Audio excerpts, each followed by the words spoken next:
আজকে আমি রান্না করব থোড় দিয়ে মুগের ডাল দিয়ে। কে কে পছন্দ করো দেখো আমার রান্নাটা।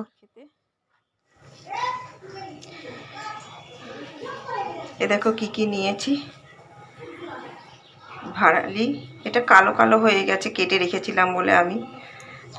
আর একটু আদা বাটা, হলুদ আর জিরের গুঁড়ো, লঙ্কা কাটা।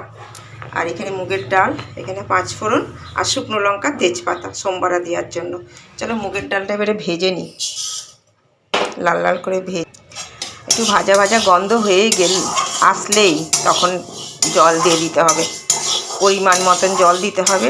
ডালটা সেদ্ধ হবে অথচ গলবে না।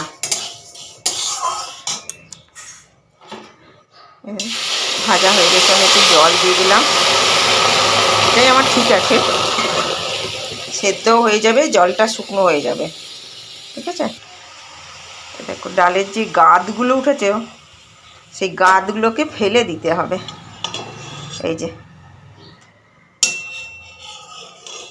যে ফেলে দিতে হবে।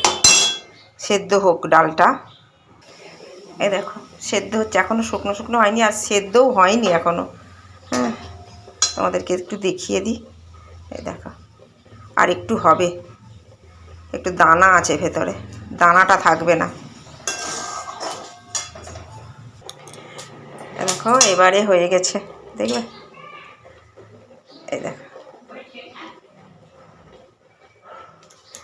এবারে আমি আর একটু শুকনো হোক। এই দেখো এবারে শুকনো শুকনো হয়ে গেছে। ঠিক আছে। এবারে যে ভাড়ালিটা আছে, ভাড়ালি বলো না থোড় বলো, আমরা তো ভাড়ালি বলি, থোড়ও বলি, যখন যেটা খুশি। মিশিয়ে নিলাম। এবারে আমি নুন হলুদটা দিয়ে দেব। এ দেখো হলুদ, নুন আর চিনিটা আমি দিয়ে দিলাম। এবারে মিশিয়ে নিই, কারণ আমি একা একা ভিডিও করছি তো, সেই জন্য তোমাদেরকে এইভাবে দেখাচ্ছি। এ দেখো একটু লবণ আর মিষ্টিটা দিতে না একটু জল বেরিয়েছে, এই জলটা টেনে যাবে, ডালটাও সেদ্ধ হয়ে যাবে।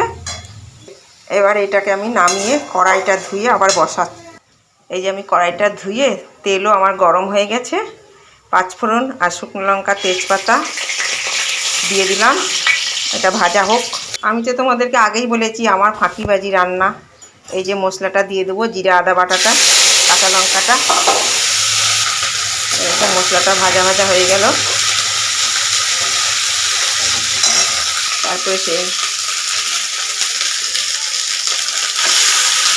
দিয়ে দিলাম। সব তো দেওয়াই আছে, নুন মিষ্টি সব কিছু দেওয়া আছে। এবারে এ দেখো নেড়ে চেড়ে আস্তে আস্তে একটুখানি ওর গায়ের জলটাকে টানিয়ে নিতে হবে। যদি ঢাকতে চাও ঢাকতেও পারো, আমি ঢাকবো না, আমার ডাল সেদ্ধই হয়ে গেল আমার ভাড়ালি মুগ ডাল দিয়ে। এর নাম কি দিবে বলো তোমরা? হয়ে গেল আমার ভাড়ালি ঘন্ট মুগের ডাল দিয়ে। কেমন হয়েছে বলো তোমরা?